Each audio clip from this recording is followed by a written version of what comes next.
good afternoon. It's now about 3:30 on Sunday the 31st of March. I'm Andy, and this sorry looking piece of ground here now is my allotment. I've not done a video for quite some time now. I just got the habit of it, and I wasn't very well last year either, which didn't help.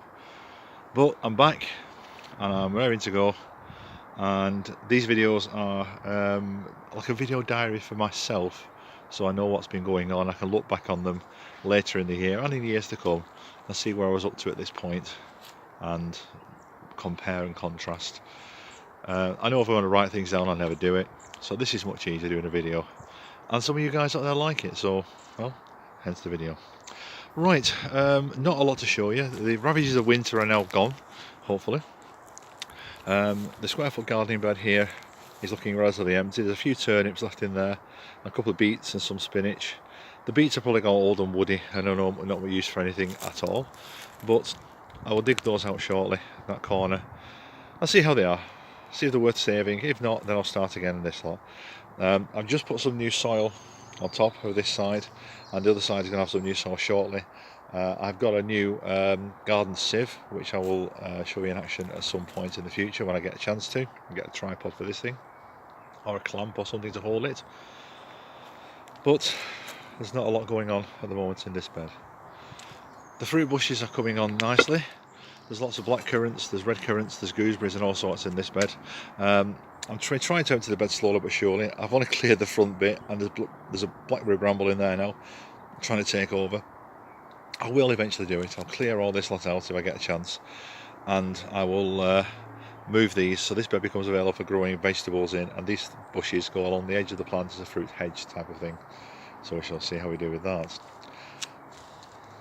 This bed last year held my pumpkins and squashes. Did really well down here, but this year it's going to have something totally different in it. Still need to clear out all the weeds. As you can see, there's quite a few in there. This bed was the same, but this bed has been cleared, and as you can see, there's black fabric down to stop any weeds growing. So when I come to it, I just lift the top, add some more compost on the top, and plant straight in. No dig gardening at its best. Still got some carrots in the ground from last year.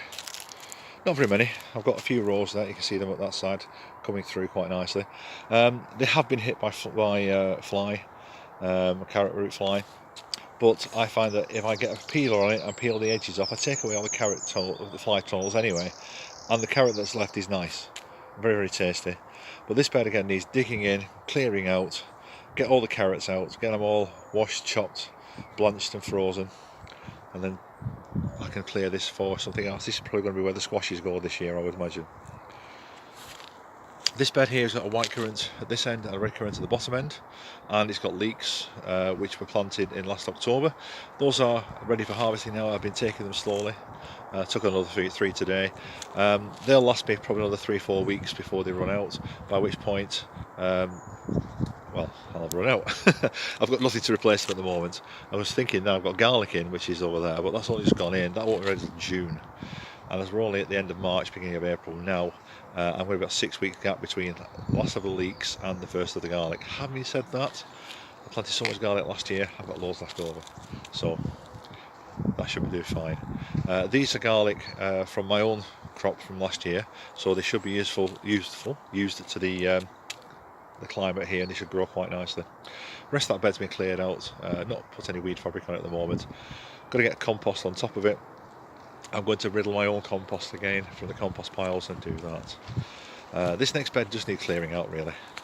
It's got some purple sprouting in it, as you can see, falling over in the winds and hanging across the bed, and at that end it has got some sprouts left over from last year.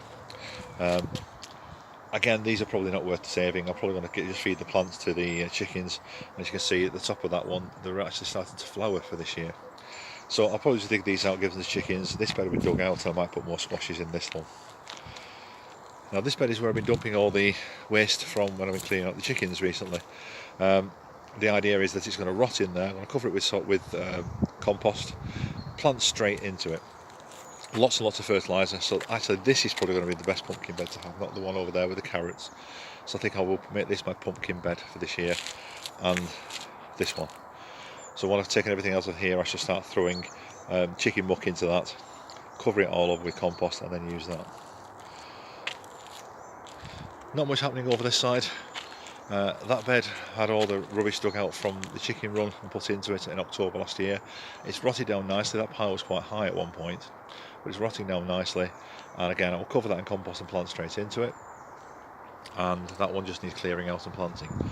The plan for this year is to put a proper roof on this, not just this contraption of tarp and metal, but I will eventually take that down and then simply move the panels that are on the roof out here so it extends it to the end of that bed there, and so I will end up with a run which is 7 metres long by 3.5 metres, so we can have some more chickens in there.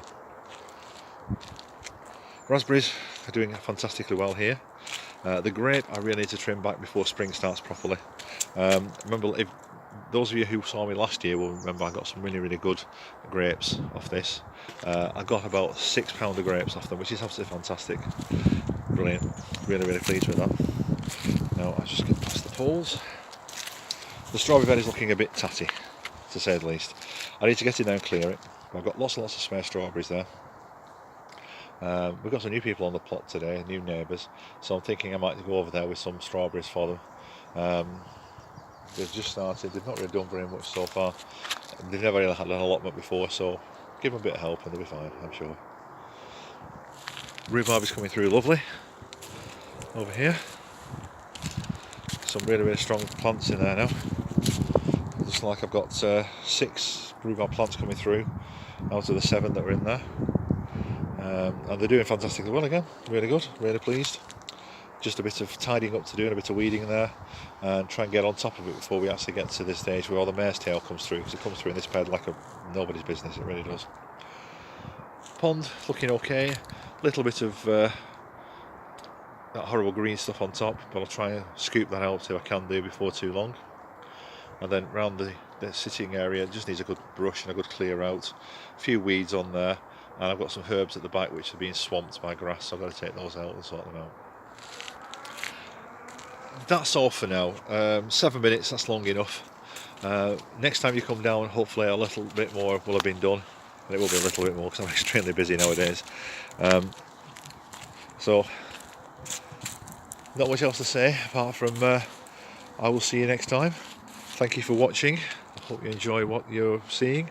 If there's anything you want me to go over in more detail, anything you see you want to know a bit more about, drop me a line, no problems. Right, thanks for that, and happy gardening. Bye for now.